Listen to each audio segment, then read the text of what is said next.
Jawa Timur itu 60 miliar, Kalimantan Timur 26 miliar. Bahwa Pancasila itu adalah sebuah darul ahdi wa syahadah. Harus dilakukan reformasi itu, dan recovery itu adalah ekonomi tentunya. Tidak meratanya ekonomi. Ya saya katakan tidak merata ekonomi. Yang kaya makin kaya, kemudian yang miskin makin miskin. Atau gini, kira-kira Anda ingin mengatakan bahwa bagaimana hari ini politik uang itu masif, itu kan seperti itu. Politik uang, intervensi kekuasaan. Assalamualaikum warahmatullahi wabarakatuh. Berjumpa kembali kita dalam ngobrol pinggiran akhir pekan, sebuah dialog yang digagas oleh media online jejakrekam.com. Kali ini kita ngopi di studio Jejak Rekam TV. Kali ini kita masih dalam nuansa kemerdekaan. Kalau beberapa waktu sebelumnya kita bicara tentang bagaimana seri kemerdekaan 77 tahun Indonesia Merdeka, kali ini masih kita bicara tentang itu. Terakhir kita bicara tentang bagaimana kepemimpinan itu menjadi sesuatu yang penting kalau kita memaknai kemerdekaan, agar kemudian semangat dan cita-cita para pendiri bangsa soal bagaimana kesejahteraan, bagaimana keadilan itu betul-betul hadir di tengah masyarakat, kemudian negara itu betul-betul hadir. Maka pada ngopi kali ini sudah hadir dua orang narasumber kita. Ini narasumber penting kita, dua tokoh muda, satu tokoh muda dari Muhammadiyah, satu tokoh muda dari Nahdlatul Ulama. Pertama saya ingin perkenalkan ada Dr. Meldi. Assalamualaikum, Dok. Waalaikumsalam warahmatullahi wabarakatuh. Kabar baik hari ini? Alhamdulillah. Baik, terima kasih Dok sudah hadir di podcast kita kali ini dalam perbincangan seri kemerdekaan 77 tahun Indonesia Merdeka. Kemudian juga hadir tokoh muda dari Nahdlatul Ulama, ada Kiai Nasrullah. Assalamualaikum, Kiai, Ustadz. Assalamualaikum warahmatullahi wabarakatuh. Waalaikumsalam, kabar baik hari ini? Alhamdulillah. Baik, terima kasih juga sudah hadir kita dalam ngopi kali ini, ngobrol pinggiran yang digagas oleh Jejak Rekam. Bang Meldi, Bang Nasrullah, sebelumnya kita bicara dengan ada Prof Hadin, ada Kanda Fahri, dan juga Bang Subhan, bicara tentang kemerdekaan. 77 tahun Indonesia Merdeka, apa yang sudah kita dapatkan? Banyak hal yang kemudian kita ungkap di situ. Mulai dari soal penegakan hukum, soal kesejahteraan, soal bagaimana kemudian pengelolaan sumber daya alam. Bang Nasrullah, kan kita sering menyebut Kalsel ini kaya dengan sumber daya alamnya. Tambang kita itu luar biasa. Tetapi apakah betul itu kemudian korelasinya garis lurus dengan kesejahteraan masyarakat kita di Kalimantan Selatan, yang hari ini misalnya kalau kita bicara kesehatan, Bang Meldi, misalnya angka stunting Kalsel itu masih tinggi, masih sangat memprihatinkan. Indeks pembangunan manusia IPM Kalimantan Selatan data 2021 BPS misalnya, kita masih berada di 25 ke atas. Artinya kan data-data ini sesuatu yang kemudian harus kita diskusikan dengan baik. Apa sesungguhnya makna 77 tahun Indonesia Merdeka? Pertama saya ingin ke Dr. Meldi dulu. Dok, bagaimana melihat Indonesia Merdeka 77 tahun hari ini?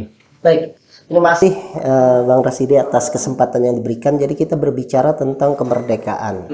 Jadi apa itu seyogyanya Indonesia Merdeka? Sebenarnya dalam Undang-Undang Dasar di pembukaan itu sudah tertulis bahwa awal di pembukaan itu mengatakan bahwa dengan ini menyatakan kemerdekaan Indonesia. Lantas apa? Setelah menyatakan kemerdekaan Indonesia, maka ada tujuan-tujuannya. Nah, tujuannya itu saya baca ya. Tujuannya itu yaitu untuk membentuk suatu pemerintah negara Indonesia. Jadi untuk apa? Melindungi segenap bangsa Indonesia dan seluruh tumpah darah Indonesia. Tujuannya untuk apa? Untuk memajukan kesejahteraan umum, mencerdaskan kehidupan bangsa, dan ikut melaksanakan ketertiban dunia yang berdasarkan kemerdekaan, perdamaian abadi, dan keadilan sosial. Jadi tujuannya itu sebenarnya sudah jelas, ada dua garis pokok di situ. Kalau eksternal tadi untuk menjaga perdamaian dunia, kalau internal ada dua. Internalnya itu adalah kesejahteraan umum dan mencerdaskan kehidupan bangsa. Kalau kesejahteraan kita bicara ekonomi, bicara tentang mencerdaskan berarti pendidikan. Kesejahteraan umum dan mencerdaskan kehidupan bangsa, kemudian di breakdown lagi melalui sila-sila di bawahnya yang akhirnya muncullah Pancasila. Jadi yang pertama misalnya ketuhanan yang Maha Esa misalnya. Kemudian yang kedua kemanusiaan yang adil dan beradab. Kemudian yang ketiga persatuan Indonesia. Kemudian yang keempat kerakyatan yang dipimpin oleh hikmat kebijaksanaan dalam permusyawaratan perwakilan. Dan yang kelima mewujudkan keadilan sosial bagi seluruh rakyat Indonesia. Sebenarnya sudah jelas di sini untuk melihat bahwa 77 tahun Indonesia itu merdeka, itu apakah dari elemen dari Pancasila tersebut yang merupakan breakdown dari dua faktor internal itu sudah terwujud atau belum. Nah, bagaimana untuk melihat tersebut? Maka ada indikator-indikatornya. Nah, indikator-indikatornya itu tentunya kalau berdasarkan kita melihat suatu negara, maka bagaimana kesejahteraan Indonesia itu berdasarkan pendapatan penduduknya. Kemudian bagaimana angka ketahanan hidup, angka bertahan hidup atau angka harapan hidup dari masyarakat di Indonesia. Nah, kalau itu belum tercapai dari negara-negara yang maju, artinya cita-cita negara Indonesia itu belum mencapai yang diinginkan tersebut. Nah, itu bisa dilihat lagi ke bawahnya, misalnya seperti dicontohkan tadi, misalnya dengan indeks pembangunan manusia. Kita ketahui bersama bahwa indeks pembangunan manusia itu komponennya itu adalah, kalau di kepemudaan kita bicara muda, ini adalah indeks pemudanya bagaimana juga, yang ternyata juga cukup rendah. Kemudian dari hal misalnya kita berbicara tadi kesehatan, angka stunting. Kita bisa lihat sebenarnya kalau stunting itu berarti kita bicara kekronikan. Stunting itu berbeda dengan yang namanya busung lapar. Berbeda dengan namanya kekurangan energi protein. Kalau stunting itu artinya kerdil. Artinya dia itu sebenarnya sejak dia itu bayi, sejak dia itu balita, dia sudah mengalami kekurangan nutrisi. Pengelolaannya tidak tepat. Berbeda dengan yang namanya misalnya busung lapar. Kalau busung lapar itu bisa saja dia bagus, kemudian pada saat waktu tertentu dia kekurangan makanan sehingga terjadi kekurangan energi protein. Ini berbeda. Artinya kenapa yang dibahas itu stunting? Berarti itu melihat bagaimana pelayanan kesehatan yang ada di Indonesia, pelayanan masyarakat yang ada di suatu tempat. Nah, kalau stuntingnya itu tinggi berarti pelayanan kesehatannya belum tercapai.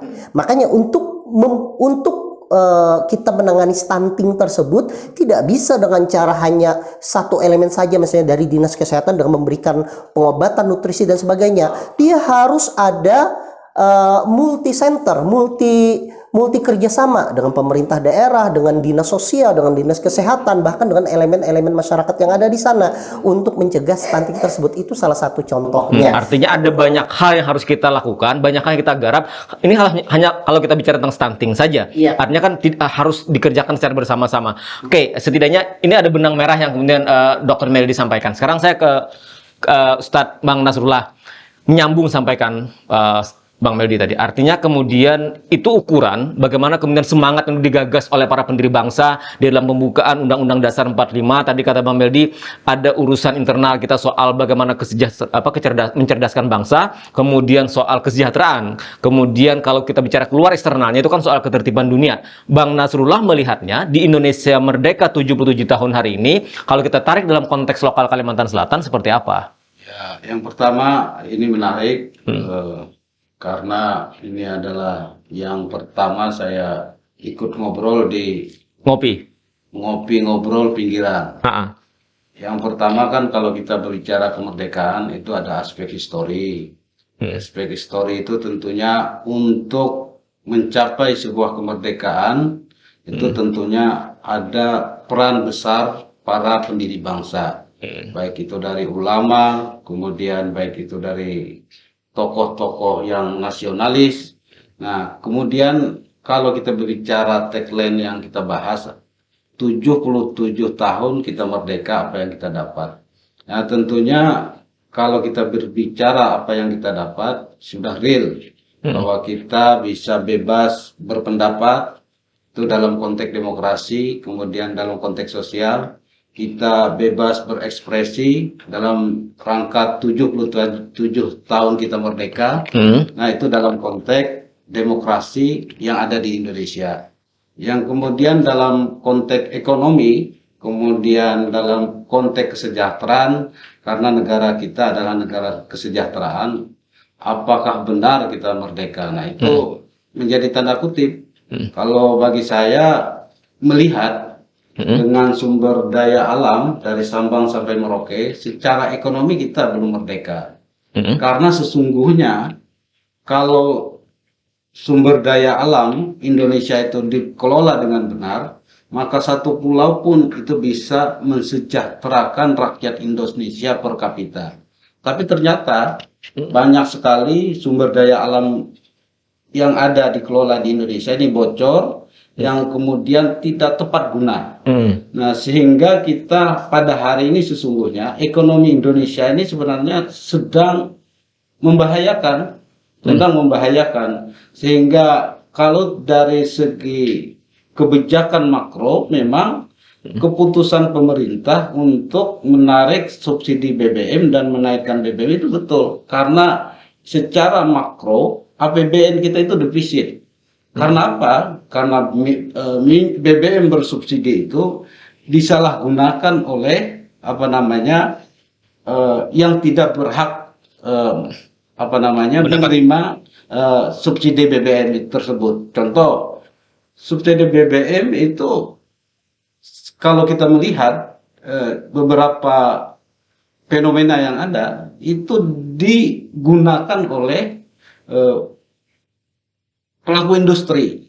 Nah, ini yang mengakibatkan yang mestinya itu diisi oleh taksi, kemudian ada rakyat miskin. Nah, yang kemudian ada solusi BLT. Sebenarnya BLT ini adalah dalam rangka meredam kemarahan masyarakat terhadap eksistensi dan policy yang diberikan oleh pemerintah. Nah, itu dari aspek ekonominya. Kemudian berkaitan korelasinya dengan Kalimantan Selatan. Berdasarkan data Jatam bahwa hasil industri batubara kemudian biji besi dari Kalimantan Selatan itu sekitar 170 triliun per tahun. Itu data Jatam, jaringan tambang. Jaringan tambang. Nah, sekarang kalau kita melihat fenomena Kalimantan Selatan ini apa yang lebih? Nol. Dari sisi kompetisi ormasnya dibandingkan provinsi-provinsi yang lain itu perhatian pemerintah, perhatian dunia usaha, perhatian swasta terhadap Ormas Muhammadiyah, Ormas NU, Majelis Ulama Indonesia. Ketika saya melakukan studi komparasi di seluruh provinsi, Kalimantan Selatan yang diberi perhatian, diberi atensi oleh pemerintah provinsi adalah paling rendah. Contoh, kalau kita bicara normal, DKI Jakarta itu dibantu kalau di Majelis Ulama Indonesia 11 miliar. Jawa Timur itu 60 miliar. Kalimantan Timur 26 miliar. Kemudian Kalimantan Tengah 7 miliar. Itu operasional yang memang itu dibutuhkan oleh ulama dalam rangka melakukan kerja-kerja keumatan dan kerja-kerja kebangsaan. Nah, tapi hari ini pemerintah, pihak swasta, okelah kita di Kalimantan Selatan melimpah ruah sumber daya alamnya, tetapi tidak sama sekali bermanfaat bagi masyarakat khususnya di level grassroots. Ya, artinya kemudian Bang Nasrullah, apa arti itu yang tadi Bang Nasrullah sampaikan? Ada soal sumber daya alam, ada pemerintah, ada perhatian terhadap organisasi, salah satunya misalnya, diantaranya misalnya nih terhadap organisasi keagamaan, ada Nahdlatul Ulama di situ misalnya. Apa artinya ketika kemudian hari ini terjadi seperti itu? Artinya apa? Itu adalah kesalahan di dalam konteks kepemimpinan. Maka tentunya kepemimpinan nasional itu bukan hanya didukung oleh mayoritas, tetapi mempunyai visi Indonesia ke depan. Pertama, mempunyai visi ekonomi Indonesia ke depan yang tujuannya untuk melakukan recovery, yang kemudian intinya adalah membangun ekonomi kerakyatan. Yang kemudian dalam konteks hukum, jika seandainya ada proses-proses hukum itu tidak viral, maka tidak diproses oleh aparat penegak hukum. Ini terbukti ketika hari ini menjadi viral kasus-kasus hukum yang berkaitan dengan aparat penegak hukum, yang berkaitan dengan pihak kekuasaan, yang berkaitan dengan pemilik modal, ternyata itu tidak ditegakkan sebenarnya. Nah, artinya dalam konteks hukum, dalam konteks ekonomi, dalam konteks kesehatan, dalam konteks kalau dalam konteks sosialnya kita sudah merdeka, karena kita bisa berbicara bebas. Tapi sesungguhnya harusnya yang kita dapatkan tuh lebih daripada itu. Yang semestinya yang terpenting itu agar kita itu bangkit, baik demokrasi bangkit, hukumnya bangkit, maka yang harus dilakukan reformasi itu dan recovery itu adalah ekonomi sesungguhnya. Oke, sekarang saya ke Dr. Meldi lagi. Bang Meldi, menyambung sampaikan Bang Nasrullah. Soal kepemimpinan, ini kan juga jadi menarik nih. Bagaimana kemudian Bang Meldi sebagai seorang tokoh muda Muhammadiyah Kalimantan Selatan melihat itu? Kalau kita bicara sejarah misalnya, bagaimana Kiai Dahlan, Kiai Hashim itu kan berpikir besar soal negara ini. Bagaimana berkontribusi penting terhadap bangsa ini sehingga hari ini kita bisa merdeka. Bagaimana menanamkan Muhammadiyah misalnya dengan gerakan pendidikannya, dengan gerakan kesehatannya, termasuk Nahdlatul Ulama misalnya dengan pondok pesantrennya ada di mana-mana. Bagaimana kita kaitkan dengan kondisi hari ini, kemudian korelasinya dengan soal kepemimpinan dalam rangka tata kelola tadi untuk menuju kesejahteraan, menuju bagaimana pendidikan yang harusnya memang menjadi hak setiap warga negara, Dokter. Jadi saya membatasi diri di kemerdekaan Indonesia 77 tahun apa saja yang sudah kita lakukan. Jadi kalau kita berbicara, saya sebagai salah satu kader di Muhammadiyah, maka kita tentunya melakukan suatu perjuangan melalui organisasi boleh. Nah, kalau kita berbicara tentang Indonesia, yaitu dengan Indonesia yang dengan negaranya adalah negara Pancasila, maka Muhammadiyah sudah menyatakan bahwa Pancasila itu adalah sebuah darul ahdi wasyahadah. Darul ahdi wasyahadah ini konsepnya sendiri telah disampaikan pada saat Muktamar ke-47 Muhammadiyah di Makassar waktu itu. Arti dari Darul Ahdi Wasyahadah, Darul Ahdi Wasyahadah itu artinya bahwa negara Indonesia, negara Pancasila itu adalah sebuah kesepakatan, di mana seperti yang disampaikan oleh Bang Nasrullah tadi bahwa Indonesia itu berdiri dengan kesepakatan oleh para tokoh, ya, tokoh agama dan tokoh-tokoh nasional. Dan yang paling penting waktu itu adalah dengan menghapus kata-kata tertentu pada waktu itu. Saya tidak akan membahas masalah itu. Itu betapa kelapangan mereka ketika itu. Iya, itu adalah suatu kesepakatan. Kemudian yang kedua adalah wasyahadah, yaitu suatu persaksian. Nah, persaksian tersebut diwujudkan dalam hal memperjuangkan kemerdekaan Indonesia tersebut. Nah, bagaimana caranya memperjuangkan, mewujudkan kemerdekaan Indonesia tersebut? Saya sudah membahas tadi di pembukaan Undang-Undang Dasar. Kemudian diterjemahkan di Muhammadiyah dengan ada 3 cita-cita utama di Muhammadiyah untuk membantu memperjuangkan kemerdekaan Indonesia. Yang pertama adalah melalui pendidikan, di mana di Muhammadiyah kita secara berdikari ikut serta mencerdaskan kehidupan bangsa dengan cara memperjuangkan pendidikan. Coba dilihat, di semua kabupaten, di semua kota terdapat sekolah-sekolah Muhammadiyah, baik sekolah dasar, sekolah menengah pertama, atau mungkin bisa tsanawiyah, atau sekolah menengah atas atau aliyah. Bahkan kita sudah mengembangkan Muhammadiyah Boarding School. Di Kalimantan Selatan sendiri, Muhammadiyah Boarding School sudah berdiri di Banjarbaru. Kemudian yang terbaru lagi di Martapura juga akan berdiri Muhammadiyah Boarding School. Itu adalah salah satu perjuangan dari pendidikan. Kemudian yang kedua, seperti dibicarakan tadi tentang masalah kesehatan. Di kesehatan sendiri kita melakukan perjuangan dengan cara apa? Meningkatkan amal usaha Muhammadiyah di bidang kesehatan.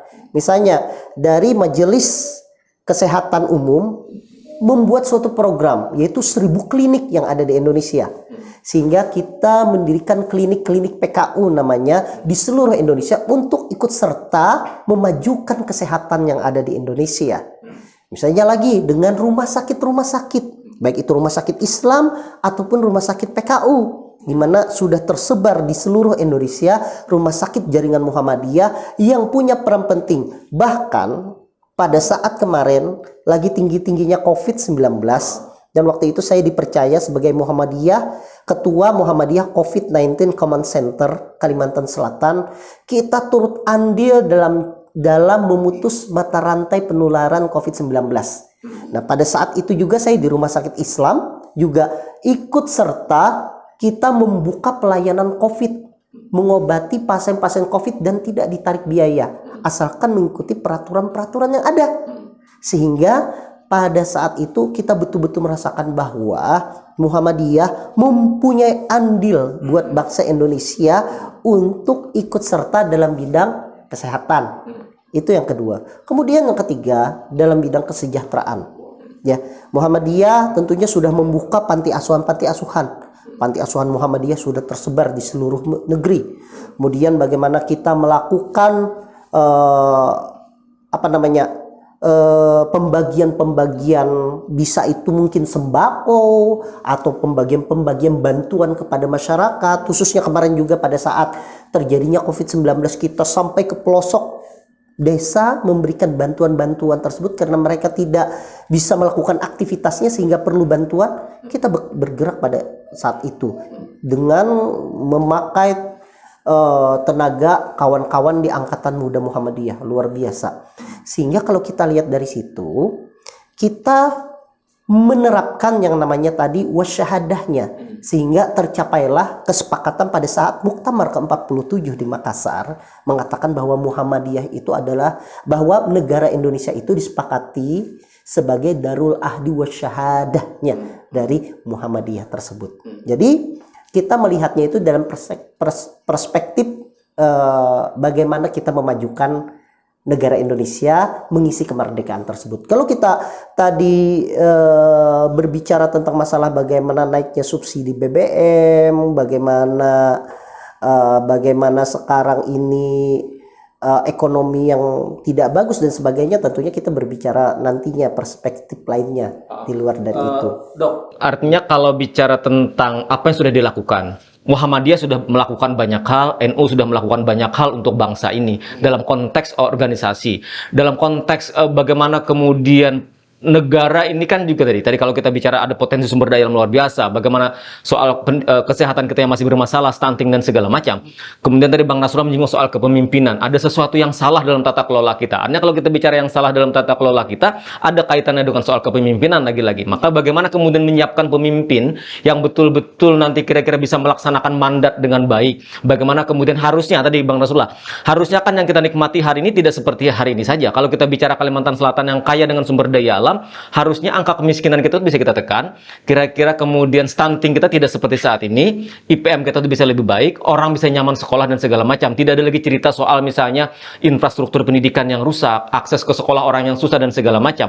Nah, dalam kerangka itu kalau kita bicara dalam konteks yang lebih luas kan bicara tentang kepemimpinan. Bagaimana Muhammadiyah melihat soal itu? Baik, kita berbicara tentang masalah kepemimpinan, artinya sebenarnya siapapun yang terpilih sebagai pemimpin, dalam hal ini kalau konteks kita bernegara, berarti dia adalah Presiden Republik Indonesia. Kalau dia konteks di daerah, bisa itu gubernur, bupati, ataupun wali kota. Tentunya siapapun yang terpilih, dia sudah melewati tahapan-tahapan, sudah melewati pencalonan, dan kita katakan bahwa itu sudah bagus, pemimpin itu sudah bagus. Lah, kenapa terjadi tidak meratanya ekonomi? Ya, saya katakan tidak merata ekonomi. Yang kaya makin kaya, kemudian yang miskin makin miskin. Bagaimana angka-angka yang tidak kita harapkan, misalnya angka stuntingnya meningkat, misalnya, walaupun misalnya angka kematian ibu dan anak menurun, misalnya, ini contoh, misalnya. Bagaimana misalnya indeks pembangunan manusia khususnya Kalimantan Selatan itu masih rendah. Maka yang bermasalah itu bagaimana tata kelola. Kalau seandainya kita berbicara di negara, maka tata kelola bernegara itu yang tidak bagus.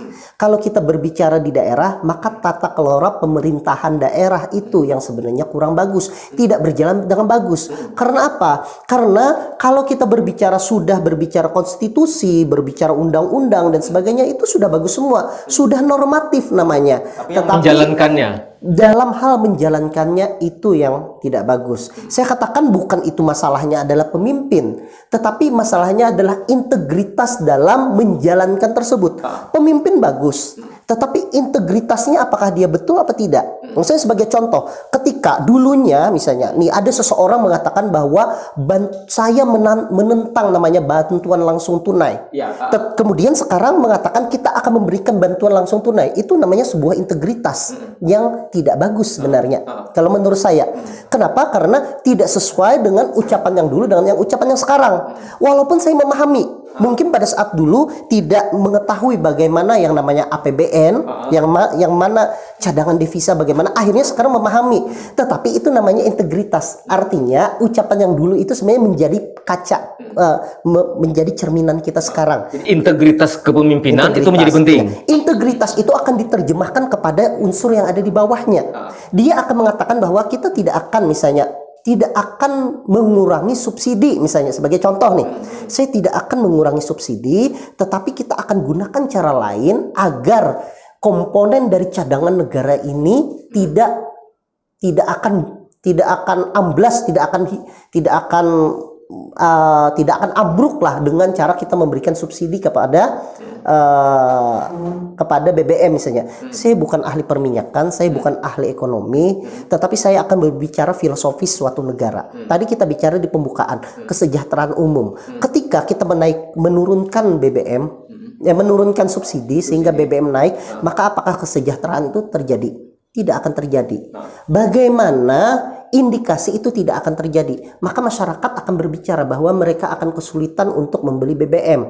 Maka akan terjadi demonstrasi di mana-mana. Itu sebenarnya suatu indikasi. Ya, kemudian akan terjadi pertentangan di teman-teman legislatif. Bersuaralah kawan-kawan di oposisi. Nah, itu adalah suatu indikasi. Ya, artinya di sini sebenarnya semua pemimpin itu telah bagus karena dia sudah melewati syarat-syarat orang yang bagus dan sebagainya.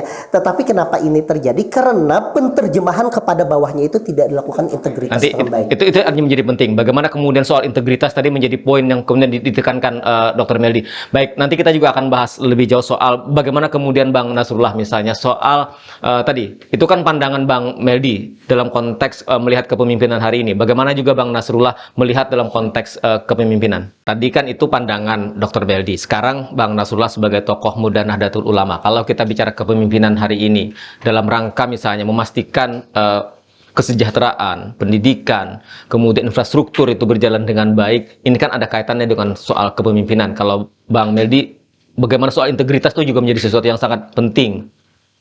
Ya, Bang Nasrullah. yang pertama kalau baik lagi dari sisi kepemimpinan nasional maupun daerah, kalau saya melihat ini gagal memimpin Indonesia karena memang sesungguhnya saya tidak sepakat dengan Dr. Renaldi bahwa proses yang sudah dilewati ini benar. Saya ini kan selain Ustadz juga bekerja di dunia usaha sebagai pengusaha dan juga politisi. Saya tahu betul bagaimana bobroknya proses demokrasi di Indonesia.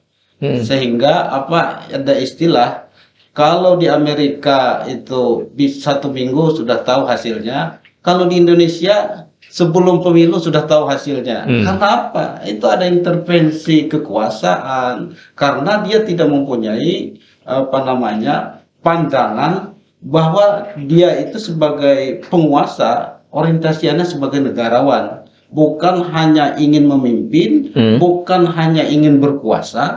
Nah, kalau dia ingin memimpin dan ingin berkuasa, dia pasti akan menghalalkan segala cara. Contohnya pemilihan legislatif, kemudian pemilihan gubernur, pemilihan presiden. Dan saya itu mempunyai fakta dan pernah melakukan investigasi. Saya ini calon DPR RI yang Dapil 1. Saya tahu bagaimana mereka itu memenangkan diri mereka dengan segala cara. Karena kita ini tidak bagian dari oligarki, tidak mungkin kita bisa memenangkan. Saya itu pernah jadi anggota DPR provinsi. Setiap bulan dan setiap 3 bulan saya menyampaikan progres apa yang saya lakukan kepada masyarakat.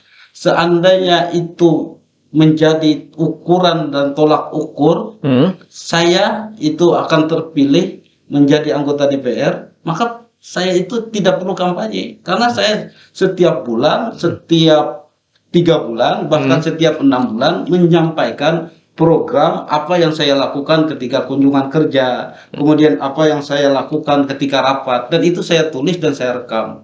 Nah, berarti saya sudah melaksanakan amanah saya sebagai anggota DPR RI umpamanya, sebagai gubernur dan sebagai presiden. Tapi hari ini pemimpin yang ada ini pemimpin yang melanggar Al-Quran. Al-Quran itu mengatakan allazi at'amahum min ju'in wa amanahum min khauf.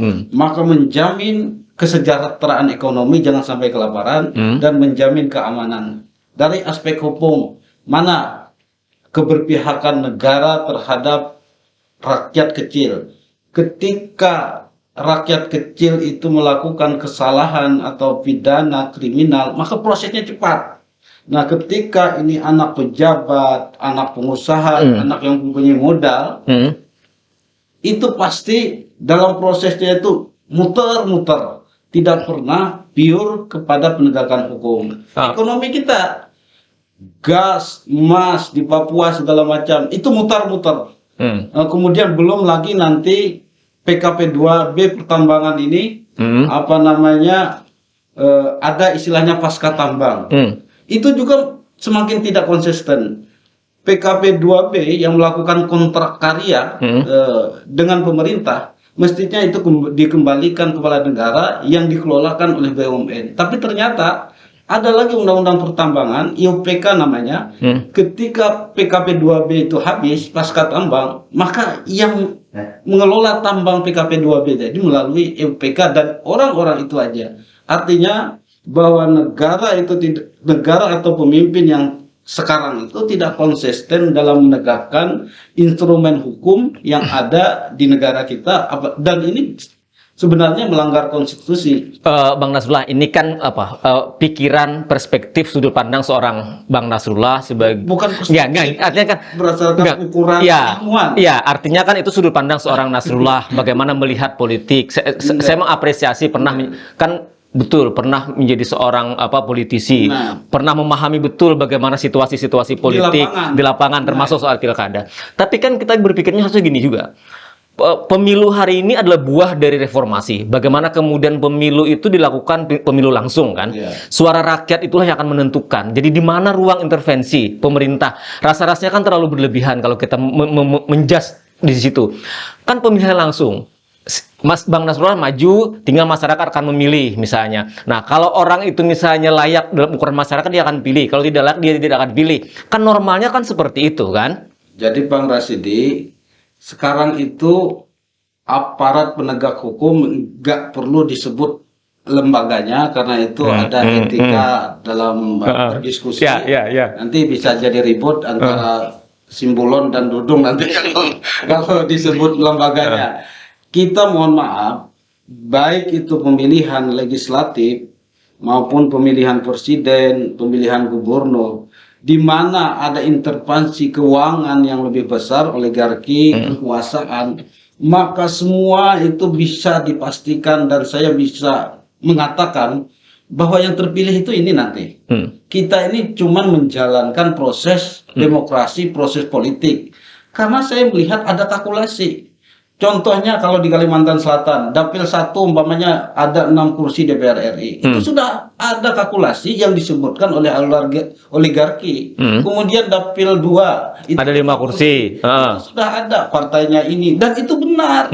Nah, jadi sebenarnya sistemnya memang benar. Tapi orang yang mengelola sistem ini bobrok. Nah, kalau bahasa ini sebenarnya bukan bahasa kiai. Atau gini, kira-kira Anda ingin mengatakan bahwa bagaimana hari ini politik uang itu masif, itu kan seperti itu. Politik uang, intervensi kekuasaan. Kalau uang saja, tapi tidak ada keterlibatan APH namanya, aparat penegak hukum, dalam tanda petik, itu tidak bisa. Walaupun masif kan ada juga yang punya uang. Nah, saya juga umpamanya kalau mencalonkan diri, saya juga tentunya berusaha untuk mengeluarkan kos politik. Tapi ketika saya mempunyai kos politik, contoh Pak Rasidi itu udah punya uang 50, saya punya uang 50, tapi saya tidak didorong oleh kekuasaan, baik itu artinya bisa dihabisi. Nah, jadi saya menjamin ketika itu tidak ada intervensi kekuasaan, saya yakin orang itu tidak terpilih. Artinya Bang Nasrullah, Anda juga mengatakan, ada pesan yang saya tangkap adalah orang baik saja maju kalau dia tidak didukung dengan finansial, dia tidak didukung oleh cabang-cabang dalam tanda petik tadi, maka dia tidak akan bisa terpilih. Artinya kira-kira seperti itu. Sekarang saya ke Dr. Meldi lagi, ke Bang Meldi. Soal politik kita hari ini kan perspektif pandangannya seorang Bang Nasrullah dengan berbagai pengalamannya. Kita apresiasi lah itu.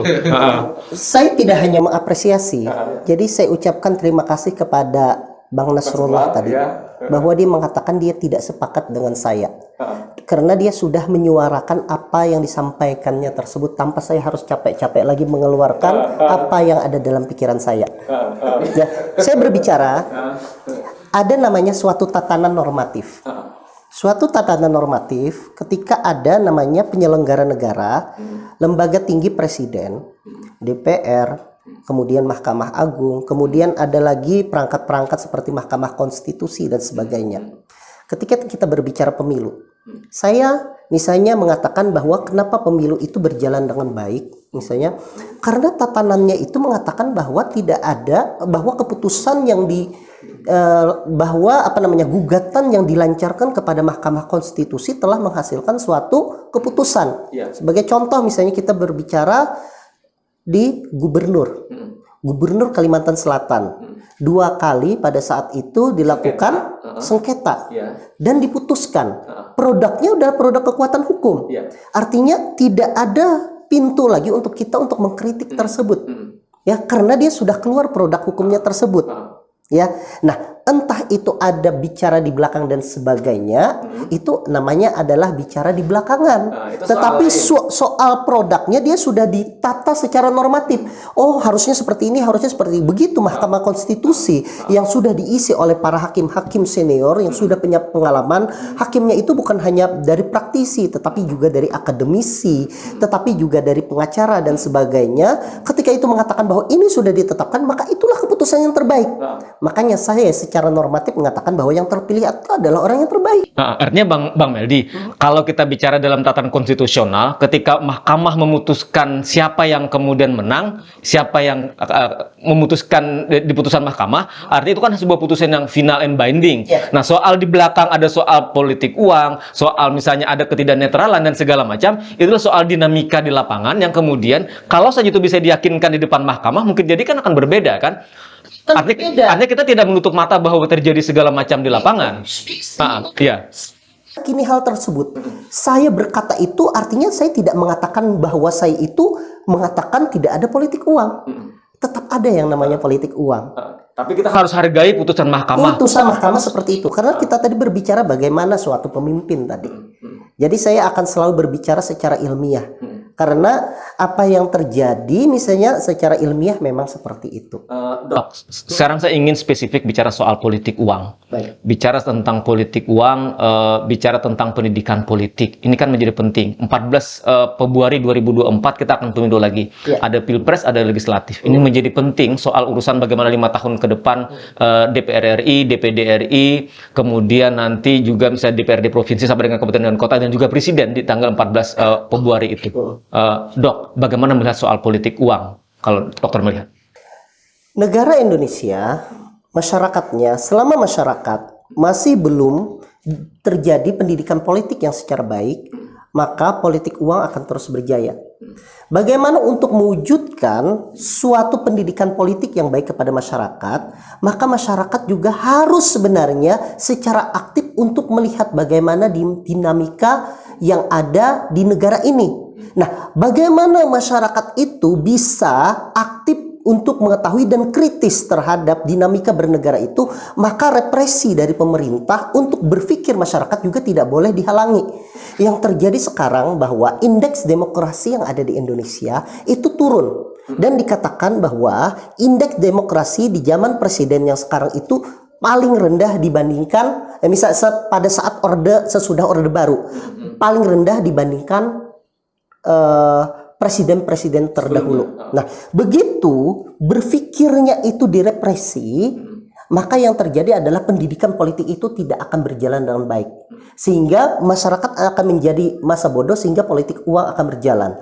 Saya teringat apa yang disampaikan oleh Rocky Gerung yang mengatakan bahwa Indonesia itu, pemikiran-pemikiran itu, begitu pemikirannya itu di luar dari keinginan mereka, maka akan ada suatu represi. Entah itu dalam bentuk misalnya penangkapan ataupun dalam bentuk misalnya suatu ancaman atau bentuk misalnya suatu gugatan. Ya, padahal itu adalah pikiran. Padahal pikiran itu tidak boleh pemerintah itu untuk merepresi. Karena pikiran itu kebebasan kita untuk berpikir. Iya, betul. Ya, kalau gerakan kita, gestur tubuh kita diperbaikan, itu namanya sopan santun. Tapi kalau pikiran disopan santunkan, itu adalah sebuah kemunafikan. Jadi pikiran itu bebas untuk berpikir, dia bebas untuk memikirkan bagaimana caranya, bahkan dia bebas berpikir bagaimana itu ateis, bagaimana itu agama. Tetapi ketika dia melakukan suatu gerakannya, maka dia harus di koridor yang ada di konstitusi Indonesia. Jadi selama masih dalam pikiran, maka pikiran itu tidak boleh, kira-kira tidak boleh kita adili, tidak boleh kita hukumi. Iya, itu pikiran itu disopan santunkan oleh pemerintah, maka itu adalah suatu kemunafikan. Oke, Dok, artinya kemudian pendidikan politik menjadi penting kalau kita ingin mengatasi salah satunya tadi soal politik uang. Sekarang saya berbicara begini, pendidikan politik itu kalau kita bicara dilaksanakan tuh sudah dilaksanakan loh.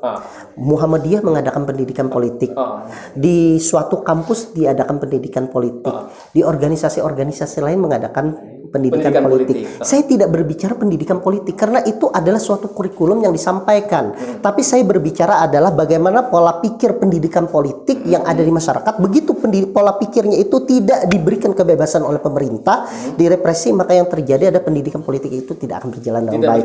Sehingga politik uang itu tetap akan berjalan tetap akan terjadi selama pendidikan politik dan itu selalu akan menjadi racun di dalam demokrasi kita. Oke, sekarang saya ke Bang Nasrullah. Ada soal pendidikan politik, ada soal kesejahteraan, tingkat ekonomi masyarakat kita yang rendah ini kan juga jangan-jangan menjadi pasar yang empuk soal politik uang. Jadi kalau pendidikan politik itu tidak akan berpengaruh terhadap money politik.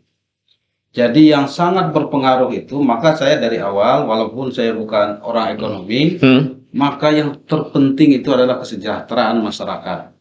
Data Bank Dunia, waktu Profesor Budiono menjadi Direktur Bank Dunia, apabila pendapatan per kapita kurang dari 6.000 US dollar, maka demokrasi itu pasti tidak akan berjalan, sehingga sehebat pun profesor ilmu sosial politik kemudian melakukan politik education terhadap masyarakat, dan saya ini pernah juga menjadi ketua Jampi JBPR, dan itu kita berikan bahwa money politik itu akan berdampak buruk dan akan berdampak tidak baik terhadap demokrasi Indonesia dan akan berdampak tidak baik terhadap kepemimpinan. Dan juga kita sampaikan rasi wal murtasi kuluhum finnar. Masyarakat itu jangankan dengan proses demokrasi, dengan Tuhan saja tidak takut dia. Karena itu sudah titah bahwa Allah mengatakan, Nabi mengatakan bahwa yang menyuap dan disuap kuluhum finnar, mereka adalah masuk neraka. Neraka aja tidak takut. Jadi kalau pendidikan politik saja yang kita terapkan, maka saya yakin tidak akan membuahkan tidak banyak dan tidak akan membuahkan hasil demokratisasi dalam rangka perpindahan kepemimpinan, dalam rangka memilih pemimpin yang ideal, baik presiden, gubernur maupun bupati, wali kota, DPR, DPRD, dan DPD. Tidak akan membuahkan hasil. Tapi ketika kesejahteraan, masyarakat tidak butuh uang. Umpamanya 50.000 itu nggak butuh dia. Kemudian 100.000 nggak butuh. 300.000 nggak butuh. Apalagi kalau diberi per kapita dalam satu hari 1 juta kan untuk memilih. Sementara pemilihnya 2 saja di rumah tersebut. Tapi karena dalam rangka melakukan out of the box istilah politiknya, gerakan yang luar biasa, maka itu dilakukan oleh politisi-politisi kemudian oligarki agar menjadi benteng atau barrier dari dunia usahanya. Oleh karena itu pendidikan politik saja tidak cukup, maka yang terpenting itu adalah melakukan recovery ekonomi yang betul-betul sampai kepada masyarakat dan mereka tidak ada kendala menyekolahkan anak, kemudian kebutuhan sehari-hari sudah terpenuhi. Saya yakin demokratisasi akan berjalan dengan baik, dan saya yakin pula akan muncul pemimpin-pemimpin yang negarawan, bukan hanya orientasi kekuasaan, bukan hanya orientasi menjadi politisi, menjadi hebat, tapi orientasi dalam rangka kesejahteraan masyarakat.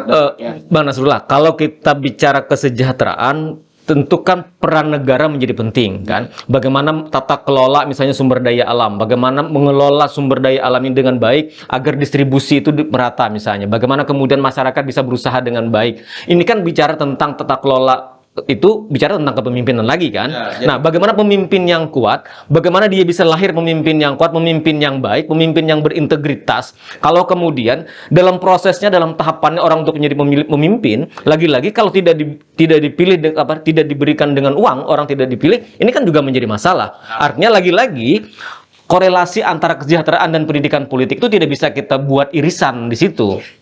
Pendidikan politik itu adalah sebuah teori yang kemudian akan berdampak kepada praktek. Tapi kalau kesejahteraan itu real dan itu akan bisa merubah mindset individual maupun kelompok. Nah, oleh karena itu kalau memang dalam rangka untuk mengambil sebuah kekuasaan itu ada sebuah kooptasi. Negara kita ini kan di bawah kooptasi. Untuk menjadi presiden itu akan dikooptasi oleh pemegang keuangan besar. Untuk menjadi DPR itu dipegang oleh penguasa atau penguasa keuangan yang besar. Jadi mana bisa, maka sejahtera dulu. Sejahtera dulu. Sehingga ada istilah, kalau Anda ingin masuk surga itu, kemudian ingin bersedekah banyak, maka Anda lebih sejahtera dulu. Kalau tidak, maka tidak mungkin Anda akan bisa melakukan hal yang terbaik kalau Anda tidak sejahtera. Maka ada istilah, ulama, kemudian ormas, itu harus kaya. Kalau nggak kaya, dia akan mengharap belasan kasih dari orang lain, maka dia tidak akan komitmen dan tidak akan istiqamah dengan prinsip-prinsip pemikiran, baik pemikiran kenegaraan maupun pemikiran keagamaan. Karena NU itu ada dua amanah yang dilakukan, amanah kebangsaan dan amanah keagamaan. Amanah kebangsaan bagaimana demokrasi bisa berjalan, ekonomi bagus, penegakan hukum bisa dilaksanakan. Amanah keagamaan bagaimana kita bisa berpegang kepada mazhab-mazhab yang sudah mutabarah. Terima kasih. Oke, terakhir di penghujung saya ingin memberikan kesempatan yang sama ke Dr. Meldi dan juga Bang Nasrullah singkat. Pertanyaannya sama soal ikhtiar apa yang bisa kita lakukan dalam rangka kemudian kita menghadapi 2024 sebagai sesuatu yang penting soal kepemimpinan. Ada pemilu serentak di situ. Ada pilpres, ada legislatif, dan di ujungnya nanti 2024 kita akan berhadapan dengan pilkada serentak juga. Ikhtiar apa yang bisa kita lakukan dalam rangka kita berkontribusi untuk lahirnya pemimpin-pemimpin baik, pemimpin yang berintegritas tadi kata Bang Meldi. Iya, saya berbicara kalau ikhtiar dilakukan dari diri kita sendiri. Dari awalnya itu yang paling kecil adalah diri kita sendiri. Jadi kita berbicara bahwa kita tidak boleh cuek terhadap yang namanya politik. Kita mungkin tidak berpolitik praktis, ya. Mungkin orang melihat saya tidak tahu politik karena memang misalnya saya seorang dokter, saya misalnya saya seorang PNS misalnya, sehingga saya tidak bisa berpolitik, ya salah. Mungkin sebenarnya saya lebih tahu daripada orang yang tahu tentang politik tersebut misalnya, dikira mungkin ya seperti itu. Jadi dimulai dari diri sendiri.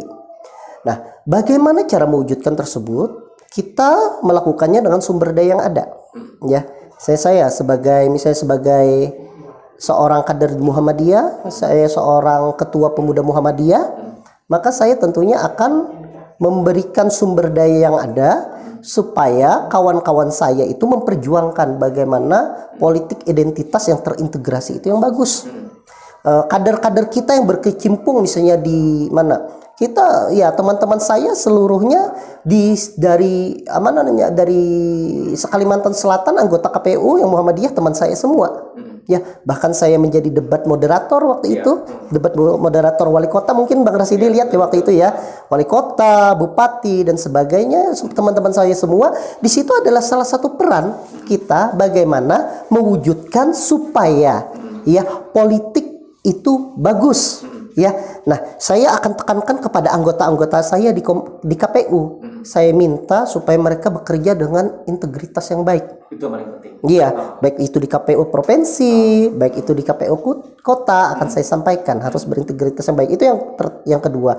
Kemudian yang ketiga, dalam suatu komunitas, misalnya di masyarakat, tentunya saya akan juga mencontohkan diri sebagai orang yang terdidik secara politik, orang yang menghindari politik uang, orang yang menerima politik. Artinya kalau seandainya ada calon yang datang, kita tidak tolak walaupun kita tidak suka dengan calon tersebut. Dengarkan, itu adalah suatu pembelajaran politik. Ya, kita dengarkan apa yang baik untuk dia, kita berikan masukan apa yang kurang untuk dia. Ada calon lain misalnya datang kepada kita memohon rekomendasi dan sebagainya, kita dengarkan, kita berikan yang terbaik itu bagaimana saran-sarannya tersebut.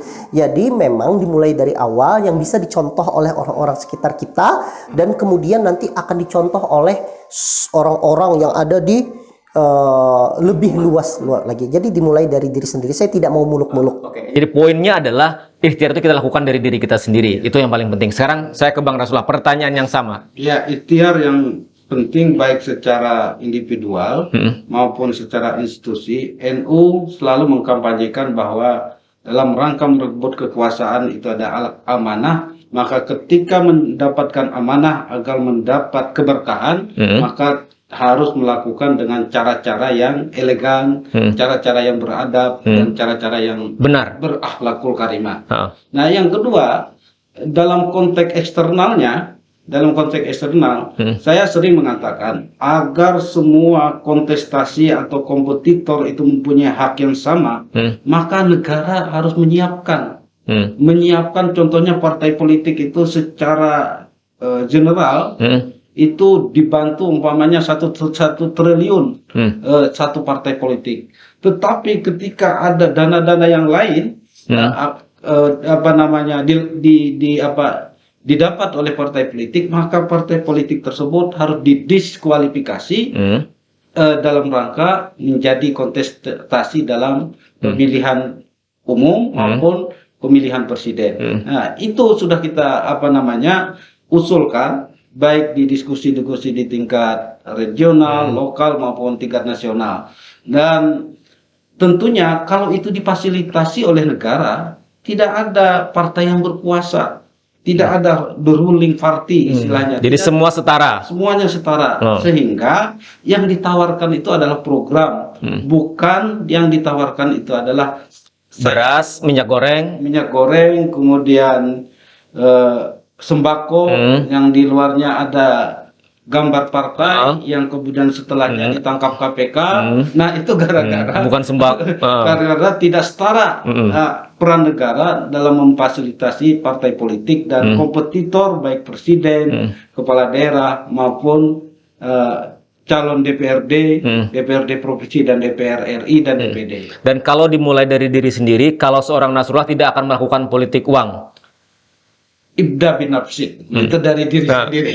Istilah ibda binafsik.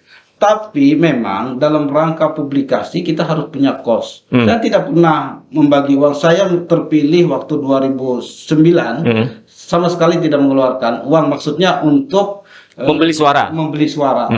Ternyata saya mendapat suara yang lebih banyak di Dapil 5, itu top skor dari senior-senior politik yang ada. Tapi begitu perkembangan saat ini, dan sekarang ini beda dengan Orde Baru, Pak.